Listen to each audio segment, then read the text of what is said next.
व्यंजन संधि से संबंधित हम 2 वीडियो पहले बना चुके हैं।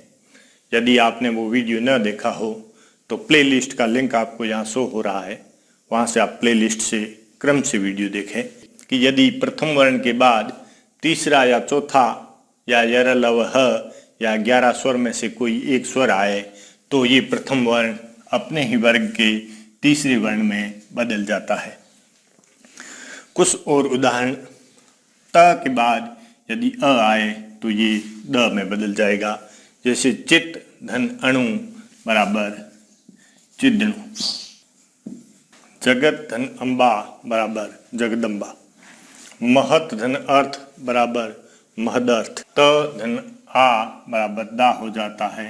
वृहत धन आर्णक्य बराबर वृहदार्णक्य, यह एक उपनिषद है। वृहत धन आकार वृहदाकार, सत धन आशय सदाशय, सत धन आत्मा सदात्मा, सत धन आनंद सदानंद, सत आचार सदाचार, सत धन आचार सदाचार। इसी प्रकार चित धन आकार चिदाकार, चित धन आकाश चिदाकाश, जगत धन आचार्य जगदाचार्य। भूल से इसको हलन तो नहीं करोगे ना। सत धन चित धन आनंद सच्चिदानंद। यहाँ देखिए त और च का मेल हुआ, त और आ का मेल हुआ। जब यहाँ व्यंजन का मेल हुआ तो ये आधा हो गया, जबकि यहाँ स्वर का मेल हुआ तो ये पूरा रह गया। जगत धन आलोक जगदालोक, जगत धन आत्मा जगदात्मा, जगत धन आनंद जगदानंद,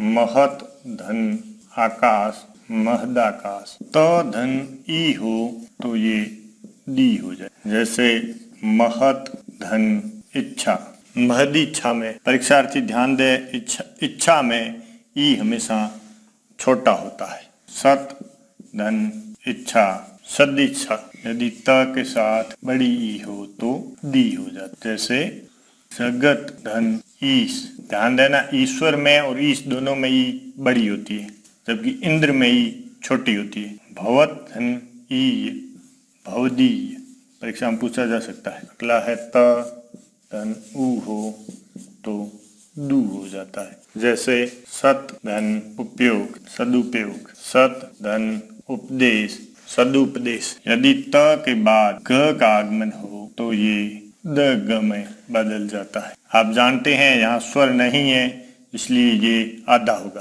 सत धन गति सदगति, सत धन गुण सदगुण, जगत धन गुरु जगत गुरु। यहाँ देखिए सभी द स्वर रहित है। क्यों है मैं बार बार कह चुका। भगवत धन गीता भगवत गीता। इसी प्रकार त के बाद यदि द का आगमन हो तो ये स्वर रहित द और द में बदल जाएगा। जैसे पोत धन दार पोतदार, त के बाद यदि ध आए तो ये द धम बदल जाता। द धम है, सो कट यहाँ से कट। त के बाद यदि ध का आगमन हो तो ये दध में बदल जाता है। जैसे सत धन धर्म सद धर्म, भगवत धन ध्यान भगवत, विद्युत धन ध्वज। यहाँ ध्यान देना, इसको लिखते हैं द और य। इस द य को जैसे विद्यालय में हम लिखते हैं ये द य है। कुछ बच्चे इसको गलती से द और ध समझ लेते हैं। ये द और य है। विद्युत धन ध्वज, विद्युत ध्वज होगा।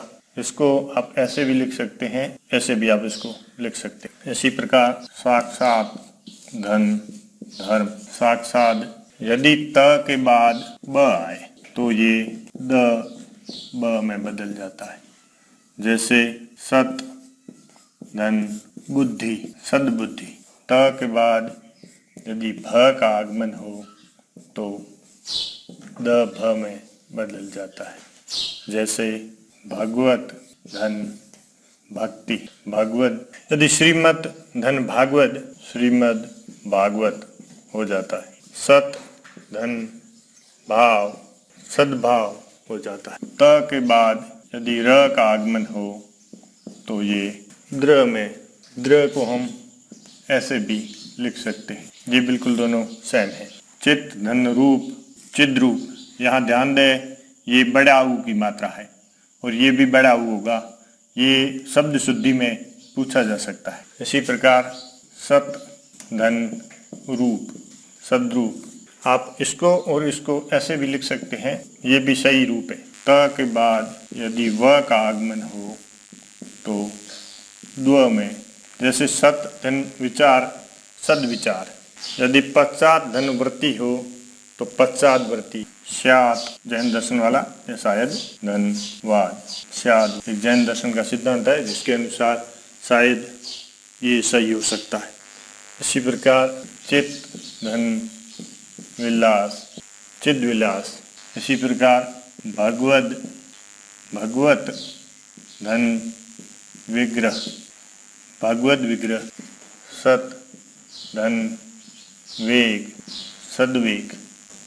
सत धन विवेक, सद्विवेक। सत धन व्यवहार, सद्व्यवहार।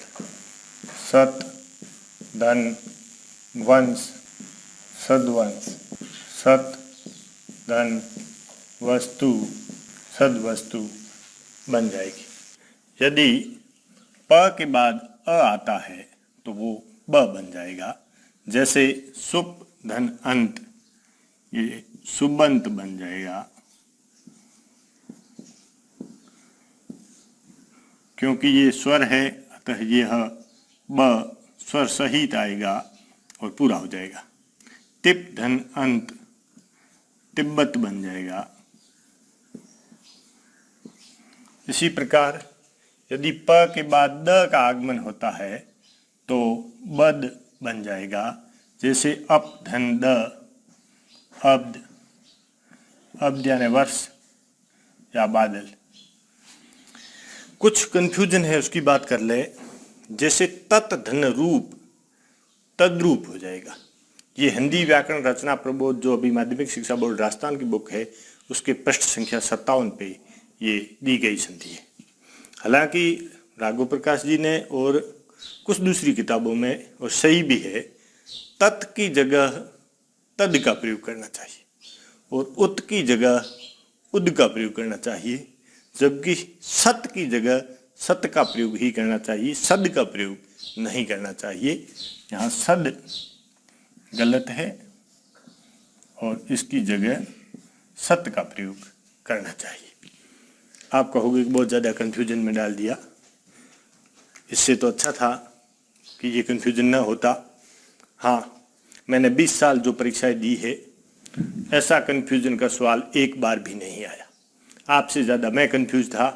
जब मैं ये तैयारी कर रहा था तब बहुत सारे विद्वानों से मैंने इस बारे में, और हिंदी के कुछ और जो आगे हम पढ़ेंगे, जैसे जैसे वो सवाल आएंगे हम उन पे चर्चा करेंगे, उन पे बहुत ज़्यादा बहस होती थी और परीक्षा में क्या लिखेंगे इसके बारे में किसी को कोई पता नहीं था।